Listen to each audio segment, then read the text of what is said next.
उपमुख्यमंत्री म्हणून सुनेत्राताई पवार काही अजितदादांसारखा प्रभाव अजून तरी निर्माण करू शकल्या नाहीत. पार्थ पवारांची राजकीय प्रोफाईल नेतृत्वक्षम नाही. जय पवार राजकारणापासून फटकून दिसत आहेत.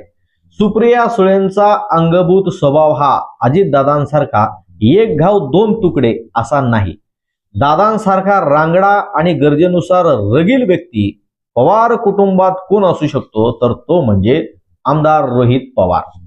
आधुनिक महाराष्ट्राचा राजकीय इतिहास लिहायचा झाला तर शरद पवारांच्या पूर्वीचा महाराष्ट्र आणि शरद पवारांच्या नंतरचा महाराष्ट्र असाच लिहावा लागेल.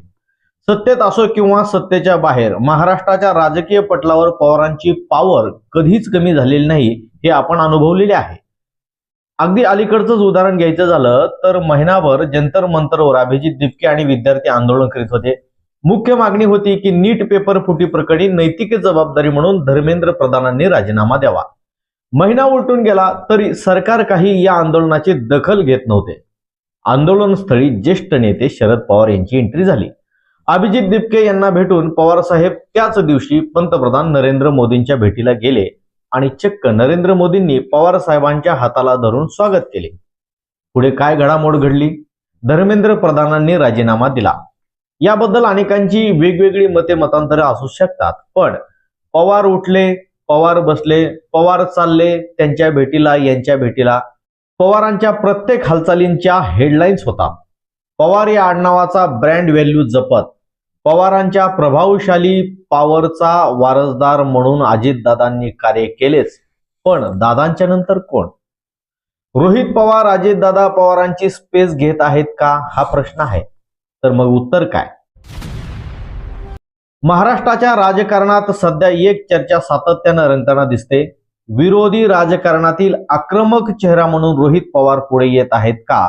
काही वर्षापूर्वी विरोधी बाकांवरून सरकारला धारेवर धरणारे, प्रशासनाला जाब विचारणारे, आक्रमक राजकीय शैलीसाठी ओळखले जाणारे अजित पवार हेच त्या भूमिकेचे प्रमुख प्रतिनिधी होते. मात्र महायुती सरकारमध्ये उपमुख्यमंत्री म्हणून अजित पवार सत्तेच्या केंद्रस्थानी गेल्यानंतर विरोधी राजकारणात निर्माण झालेली पोकळी भरून काढण्याचा प्रयत्न रोहित पवार करत असल्याचे चित्र अनेक माध्यमांच्या बातम्यांमधून दिसून येतं. गेल्या वर्षभरात रोहित पवार यांचं नाव सर्वाधिक चर्चेत आलं आहे ते शेतकरी कर्जमाफीच्या आंदोलनामुळे. राज्य सरकारने जाहीर केलेल्या कर्जमाफीतील अटींवर त्यांनी तीव्र आक्षेप घेत पंढरपुरात अन्नत्याग आंदोलन केलं. त्यानंतर छत्रपती संभाजीनगर येथे आंदोलन छेडत सरकारने शेतकऱ्यांचा विश्वासघात केल्याचा आरोप केला. अनेक वृत्तपत्रांनी आंदोलनाचं वार्तांकन केलं तर सरकारने चर्चेचे आश्वासन दिल्यानंतर त्यांनी आंदोलन स्थगित केलं. मात्र लढा संपलेला नाही अशी भूमिकाही स्पष्ट केली. शेतकऱ्यांच्या प्रश्नाबरोबरच रोहित पवार यांनी खत पुरवठा, कृषी धोरण आणि ग्रामीण अर्थव्यवस्था या विषयांवरही सरकारला सातत्याने लक्ष केलेलं आहे. काही भागात युरियासोबतच महागडी खते खरेदी करण्यास भाग पाडले जात असल्याचा त्यांनी आरोप केलेला आहे. कृषी विभागाने हे आरोप फेटाळले असले तरी या मुद्द्यांमुळे शेतकरी प्रश्न पुन्हा चर्चेत आलेले आहेत. विद्यार्थ्यांचे प्रश्न हा रोहित पवार यांच्या राजकारणातील आणखी एक महत्वाचा विषय ठरला. एमपीएससी औषध निरीक्षक भरती परीक्षेतील कथित पेपर फुटी प्रकरणी त्यांनी सीबीआय चौकशीची मागणी केली. पत्रकार परिषद घेतली आणि सरकार तसेच आयोगावर प्रश्नचिन्ह उपस्थित केले. दुसरीकडे एमपीएससीने पेपर फुटीचे आरोप फेटाळत तक्रारीतील दाव्यांवर प्रश्न उपस्थित केले. या प्रकरणात आरोप आणि प्रत्यारोप दोन्ही बाजूंनी समोर आले तरी भरती प्रक्रियेतील पारदर्शकतेचा मुद्दा राज्यभर चर्चेला गेला. रोहित पवार यांच्या कार्यपद्धतीचं वैशिष्ट्य म्हणजे एखादा विषय केवळ विधानांपुरता न ठेवता त्याचा सातत्यानं पाठपुरावा करणे, पत्रकार परिषदा घेणे, सोशल मीडियावर कागदपत्रांसह मांडणी, संबंधित विभागांना भेटी, जनसंवाद आणि आवश्यक वाटल्यास रस्त्यावर उतरून आंदोलन या सर्व माध्यमांचा त्यांनी वापर केलेला आहे. त्यामुळे विरोधी पक्षातील युवा नेतृत्वाचा एक सक्रिय चेहरा म्हणून त्यांची प्रतिमा बळकट होत चाललेली आहे. राजकीय दृष्टिकोनातून पाहिले तर अजित पवार आणि रोहित पवार यांच्या भूमिका आज घडीला वेगवेगळ्या असल्या तरी अजित पवार विद्यमान सत्तेतील निर्णय प्रक्रियेचा भाग होते. सध्या दादांच्या अपघाती जाण्याने उभ्या महाराष्ट्राने हळहळ व्यक्त केली. एक निर्भीड, निडर, कामाचा माणूस महाराष्ट्राला सोडून गेल्याबद्दल लोकांनी दुःख व्यक्त केलं. त्या दुःखातून अजूनही महाराष्ट्र नीटसा सावरलेला नाही. वेळोवेळी दादांची आठवण ही येतच आहे. नुकतेच पिंपरी चिंचवड शहरातील मोसी या ठिकाणी कचरा ढिगाऱ्याखाली ढासळलेली बिल्डिंग आणि त्यामध्ये 9 कामगारांचा दुर्दैवी मृत्यू झाला. प्रशासकीय पातळीवर अधिकाऱ्यांनी कामातील हलगर्जीपणा केला असल्याचा ठपका ठेवत काही अधिकारी निलंबित केले. पण जेव्हा या दुर्घटनेत 9 कामगारांचा मृत्यू झाला तेव्हा मात्र अपघातग्रस्तांचे नातेवाईक टाहू फोडून रडत होते आणि दादा असते तर हे असं घडलंच नसतं असं बोलून दाखवत होते. अजितदादांचे पिंपरी चिंचवड शहरावर किती बारकाईनं लक्ष होते, प्रशासनावर किती पकड होती याचा या कामगारांच्या नातेवाईकांच्या प्रतिक्रियेवरून अंदाज येतो. दादा आज आपल्यात नाहीत, परंतु दादांच्या आठवणी मात्र पिंपरी चिंचवडकरांनी जपून ठेवलेल्या आहेत. अशातच तरुण तडफदार आमदार रोहित पवार यांनी पिंपरी चिंचवड शहरात येऊन अपघातग्रस्त कर्मचाऱ्यांच्या नातेवाईकांना येऊन भेटणे असेल, त्यांची विचारपूस करणे असेल आणि या दुर्घटनेस जबाबदार असणाऱ्यांवर कठोर कारवाई करण्याची मागणी असेल, त्यांनी ठामपणे भूमिका मांडली. ही दुर्घटना ज्या मोसी भागात घडली तो भाग आमदार महेश लांडगे यांच्या मतदारसंघात येतो. त्यामुळे साहजिकच रोहित पवार यांनी आमदार महेश लांडगे यांच्यावर थेट बोट दाखवत आरोप केला. आधुनिक पिंपरी चिंचवड शहराचे शिल्पकार अजित पवार आता पुन्हा येणे नाहीत आणि अजितदादा सारखे व्यक्तिमत्व पुन्हा होणे नाही. परंतु आमदार रोहित पवार यांचे अजितदादा पवार यांच्या बालेकिल्ल्यात सतत येऊन बारकाईनं लक्ष देणे म्हणजेच अजितदादा पवारांची स्पेस रोहित पवार भरून काढतील अशी भावना पिंपरी चिंचवडमध्ये व्यक्त होताना दिसत आहे.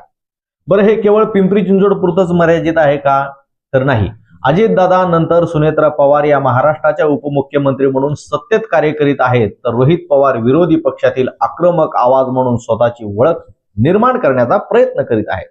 त्यामुळेच एकंदरीत महाराष्ट्रात दोघांची थेट तुलना करणे योग्य ठरणार नाही. मात्र एकेकाळी विरोधी राजकारणात अजित पवार ज्या प्रकारे सातत्याने सरकारला अडचणीत आणत होते, त्या शैलीची काही वैशिष्ट्ये आज रोहित पवार यांच्या राजकीय वाटचालीत दिसत आहेत, असं रोहित पवार यांच्या देहबोलीतून आणि कार्यपद्धतीतून दिसत असल्याचं उभा महाराष्ट्र पाहत आहे. रोहित पवारांनी शेतकरी, विद्यार्थी, सामान्य नागरिक, कामगारांचे हक्क, आपत्कालीन परिस्थितीत मदतीला धावून जाणे, चुकलेल्या अधिकाऱ्यांना निर्भीड शब्दात धारेवर धरणे, सामान्य नागरिकांच्या समस्यांना वाचा फोडण्यासाठी आंदोलने केली. यात कधी कधी रांगडेपणा दिसून येतो, तोच दादांमध्ये दिसायचा. दादांच्या निधनानंतर तर पोलीस महाराष्ट्रात तक्रार दाखल करून घेत नव्हते, तेव्हा कर्नाटकात जाऊन रोहित पवारांनी विमान अपघाताची तक्रार दिली. पुण्यातील मुलींना पोलिसांनी धमकावल्याच्या प्रकरणात थेट पोलीस कमिशनरच्या कार्यालयात जाऊन ठिय्या मांडून बसले आणि पोलीस स्टेशनला तक्रार दाखल व्हावी म्हणून प्रेशर क्रिएट करणे या रोहित पवारांच्या क्रियांमधील एक अस्सल निर्भीडपणा होता, ज्याला काम करून घेण्यासाठी दाखवावा लागलेला रगीलपणा असेही म्हणता येईल.